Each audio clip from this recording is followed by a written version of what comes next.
हरे कृष्णा। मुनि श्रेष्ठ नारद।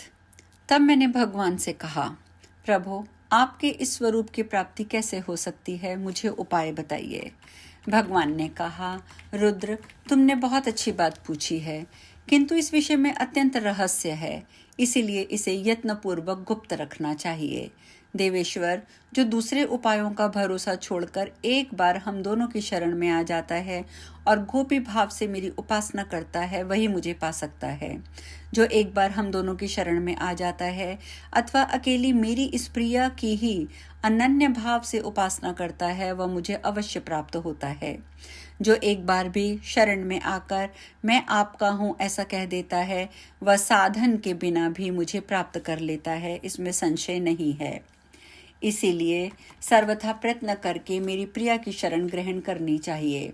रुद्र, मेरी प्रिया का आश्रय लेकर तुम भी मुझे अपने वश में कर सकते हो, ये बड़े रहस्य की बात है जिसे मैंने तुम्हें बता दिया है। तुम्हें यत्नपूर्वक इसे छिपाए रखना चाहिए।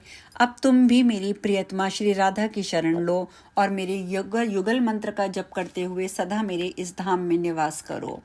यूं कहकर श्री दया निधान श्री कृष्ण मेरे दाहिने कान में दोनों उपयुक्त युगल मंत्रों का उपदेश देकर देखते देखते अपने गणों के सहित वहीं अंतर्ध्यान हो गए। तब से मैं निरंतर यहीं रहता हूँ।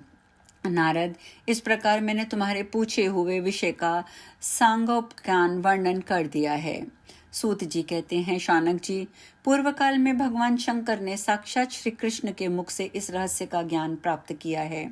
उन्होंने नारद जी से कहा और नारद जी ने मुझसे ये उपदेश दिया था, वही आज मैंने यहाँ आपको सुनाया है। आपको भी यही उचित है कि इस परम अद्भुत रहस्य को सदा गोपनीय रखें, इसे हर एक के सामने प्रकट ना करें। शौनक ने कहा, गुरुदेव, आपकी कृपा से आज मैं कृतकृत्य हो गया, क्योंकि आपने मेरे सामने यह रहस्यों का भी रहस्य प्रकाशित किया है। सूत जी कहते हैं, ब्राह्मण, आप भी अहर्निश युगल मंत्र का जप करते हुए इन धर्मों का पालन कीजिए। थोड़े ही दिनों में आपको भगवान के दास्य भाव की प्राप्ति हो जाएगी। मैं भी यमुना के तट पर भगवान गोपीनाथ के नित्य धाम वृंदावन में जा रहा हूँ। महादेव जी के मुख से निकला हुआ ये उत्तम चरित्र परम पवित्र है। इसमें महान अनुभव भरा है।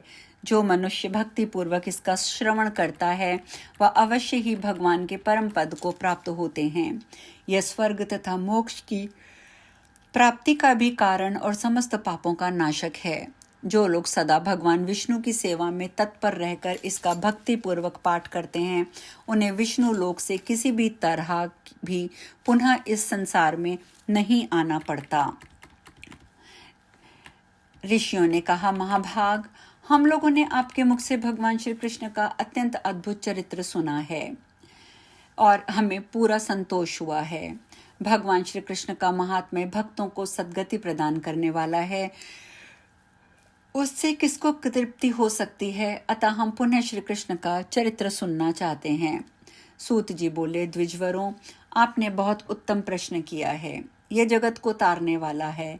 आप लोग स्वयं तो कृतार्थ हैं ही, क्योंकि श्री कृष्ण के भक्तों का मनोरथ सदा पूर्ण रहता है। श्री कृष्ण का पावन चरित्र साधु पुरुषों के लिए अत्यंत हर्ष प्रदान करने वाला है। अब मैं इस विषय में एक अत्यंत अद्भुत उपाख्यान सुनाता हूँ। एक समय की बात है, भगवान के प्रिय भक्त देवर्षि नारद जी सब लोगों में घूमते हुए मथुरा में गए। वहां राजा अम्बरीश से मिले, जिनका चित्त श्री कृष्ण की आराधना में लगा हुआ है। मुनि श्रेष्ठ नारद के पधारने पर साधु राजा अम्बरीश ने उनका सत्कार किया और प्रसन्नचित होकर श्रद्धा के साथ आप लोगों की भांति प्रश्न किया। मुने, वेदों के वेत्ता वक्ता विद्वान पुरुष जिन्हें परम ब्रह्म कहते हैं, वे स्वयं भगवान कमल नयन नारायण ही हैं, जो सबसे परे हैं, जिनकी कोई मूर्ति न होने पर भी जो मूर्तिमान स्वरूप धारण करते हैं, जो सबके ईश्वर व्यक्त और अव्यक्त स्वरूप हैं, सनातन हैं, समस्त भूत जिनके स्वरूप हैं, जिनका चित्त द्वारा चिंतन नहीं किया जा सकता।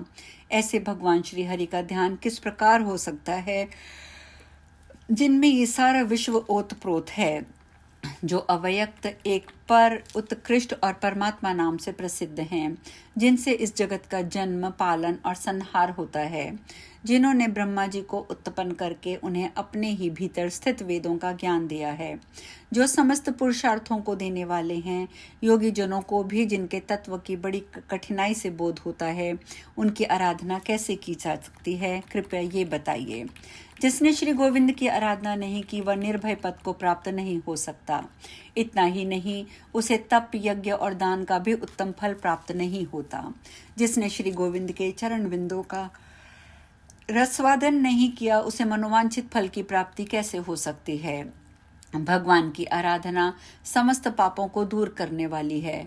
उसे छोड़कर मैं मनुष्यों के लिए दूसरा कोई प्रायश्चित नहीं देखता। जिनके भ्रूभंग मात्र से समस्त सिद्धियों की प्राप्ति सुनी जाती है, उन क्लेश हारी केशव की आराधना कैसे होती है। स्त्रियां भी किस प्रकार से उनकी उपासना कर सकती हैं, ये सब बातें संसार की भलाई के लिए आप मुझे बताइए। भगवान भक्ति के प्रेमी हैं, सब लोग उनकी आराधना करते हैं, किस प्रकार कर सकते हैं। नारद जी, आप वैष्णव हैं, भगवान के प्रिय भक्त हैं, परमार्थ तत्व के ज्ञाता तथा ब्रह्मवेताओं में श्रेष्ठ हैं, इसीलिए मैं आपसे ये बात पूछता हूँ। भगवान श्री कृष्ण के विषय में किया हुआ प्रश्न वक्ता, श्रोता और प्रश्नकर्ता, इन तीनों पुरुषों को पवित्र करता है। ठीक उसी प्रकार जैसे उनके चरणों का जल श्री गंगा जी के रूप में प्रवाहित होकर तीनों लोकों को पावन बनाता है। देहधारियों का ये देह क्षण भंगुर है, इसमें मनुष्य शरीर का मिलना बड़ा दुर्लभ है। उसमें भी भगवान के प्रेमी भक्तों का दर्शन तो मैं और भी दुर्लभ समझता हूँ। इस संसार में यदि क्षण भर के लिए भी सत्संग मिल जाए तो मनुष्यों के लिए निधि का काम करता है, क्योंकि उससे चारों पुरुषार्थ प्राप्त हो जाते हैं। भगवान, आपकी यात्रा संपूर्ण प्राणियों का मंगल करने के लिए होती है। जैसे माता पिता प्रत्येक विधान बालकों के हित के लिए होता है, उसी प्रकार भगवान के पथ पर चलने वाले संत महात्माओं की हर एक क्रिया जगत के जीवों का कल्याण करने के लिए होती है। देवताओं का चरित्र प्राणियों के लिए कभी दुख का कारण होता है तो कभी सुख का, किंतु आप जैसे भगवत परायण साधु पुरुषों का प्रत्येक कार्य जीवों के सुख का ही साधक होता है। जो देवताओं की जैसी सेवा करते हैं, वे देवता भी उन्हें उसी प्रकार सुख पहुंचाने की चेष्टा करते हैं। जैसे छाया सदा शरीर के साथ रहती है, उसी प्रकार देवता भी कर्मों के साथ रहते हैं। जैसा कर्म होता है, वैसी ही सहायता उनसे प्राप्त होती है। किंतु साधु पुरुष स्वभाव से भी दीनों पर दया करने वाले होते हैं। इसलिए भगवान, मुझे वैष्णव धर्मों का उपदेश दीजिए, जिससे वेदों के स्वाध्याय का फल प्राप्त हो सके। नारद जी ने कहा, राजन, तुमने बहुत उत्तम प्रश्न किया है। तुम भगवान विष्णु के भक्त हो और एकमात्र लक्ष्मीपति का सेवन ही परम धर्म है, इस बात को जानते हो। जिन विष्णु की आराधना करने पर समस्त विश्व की आराधना हो जाती है, तथा जिन सर्वदेवमय श्री हरि के संतुष्ट होने पर सारा जगत संतुष्ट हो जाता है, जिनके स्मरण मात्र से महापातकों की सेना तत्काल थर्रा उठती है, वे भगवान श्री नारायण ही सेवन के योग्य हैं। राजन, सब और मनुष्य से घिरा हुआ ऐसा कौन सा मनुष्य होगा, सब और मृत्यु से घिरा हुआ ऐसा कौन मनुष्य होगा जो अपनी इंद्रियों के सकुशल रहते हुए भी श्री मुकुंद के चरणाविंदों का सेवन ना कर सके। भगवान तो ऋषियों और देवताओं के भी आराध्य देव हैं।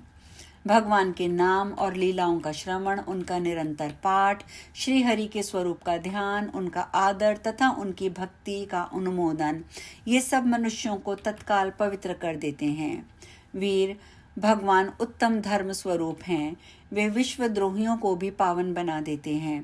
कारण, कार्य आदि के भी जो कारण हैं, भगवान उनके भी कारण हैं, किंतु उनका कोई कारण नहीं है।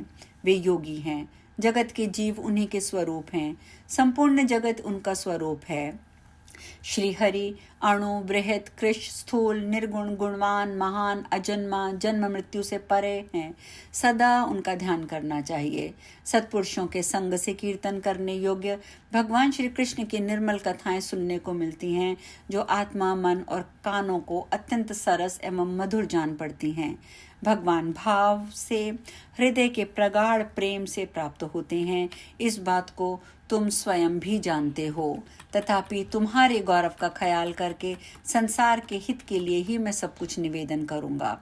जिसे ब्रह्म कहते हैं, जो पुरुष से परे है, सर्वोत्कृष्ट है तथा जिसकी माया से इस संपूर्ण जगत की सत्ता प्रतीत होती है, वह तत्व भगवान अच्युत ही हैं।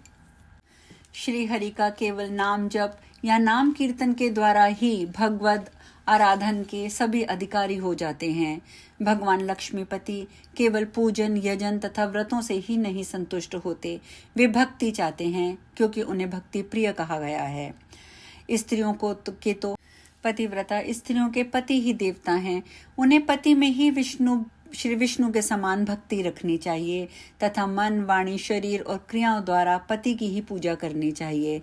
अपने पति का प्रिय करने में लगी हुई स्त्रियों के लिए पति सेवा ही भगवान विष्णु की उत्तम आराधना मानी गई है। यह सनातन श्रुति का आदेश है। विद्वान पुरुष अग्नि में हविष्य के द्वारा, जल में पुष्पों के द्वारा, हृदय में ध्यान के द्वारा, सूर्य मंडप में जप के द्वारा प्रतिदिन श्री हरि की पूजा करते हैं।